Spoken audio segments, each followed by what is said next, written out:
When we look at the Mount Sinai story, there's a wonderful midrash, a piece of rabbinic literature, which talks about the fact that Mount Sinai was a unique event, that God did something never to be done any time from the past to the future in history. And he even says so in the book of Deuteronomy, that he reveals himself to an entire nation. And the reason why that was done was for one point and one point alone.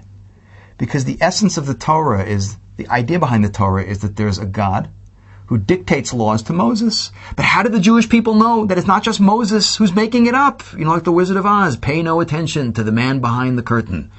So for one unique moment in human history, God puts Moses aside and allows the entire Jewish people to have really an artificial high, a spiritual high, to elevate them all to prophecy so they can hear him speak, so that they know from now on, when Moses speaks, it's me, God, speaking through Moses. He's the scribe, but I'm the author. But it's a fascinating story that the rabbis bring down, that when the Jewish people heard God speak, he wanted to give them the whole 10 Commandments, but they only heard the first 2. I am God, don't believe in any others. And then it says they died. What does it mean they died? They died of fright? But we understand it's a beautiful concept. Prophecy is a state that's achieved when a person controls their mind and their body to the extent that they can break through the veneer of what we perceive to be reality and enter a higher plane of cognizance. That requires an incredible amount of work. A great example, but very mundane, is how can some countries like Mexicans eat spicy peppers and like an English person thinks pepper is spicy? The difference is that Mexican has been eating these hot tamales his entire life. He's desensitized himself to it. So if you were to give him something hot, he doesn't even notice. Give an English person something like that, 15 gallons of water they got to drink.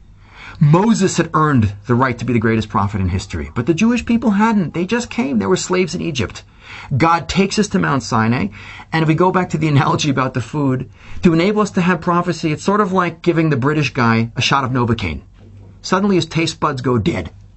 And he's able to eat the hot peppers, but he's really not experiencing it. So too the Jewish people at Mount Sinai, God elevates them artificially up to the level really where Moses is at. They can hear God speak. But then the experience proves far too intense. It's sort of like the Novocaine wearing off, and suddenly, wow. And the rabbis teach that, before we're born, we're pure souls. We don't want to be in a physical body. We want to be hanging out with the spiritual in heaven.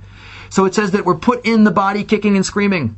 And then we spend our entire life, 70, 80, 120 years, we become a body, and then we have to be dragged out kicking and screaming. To the extent that a person lives as a soul, it's easier to disconnect from the body. But that's what happens to the Jewish people at Mount Sinai. At Mount Sinai, we have this incredibly intense experience. And the soul says, I don't want to be in this body. I want to be with God. So they all had to leave the bodies because they wanted to be with the infinite, and therefore physically, forcibly put back in those bodies so they can continue the process and experience the rest of Revelation.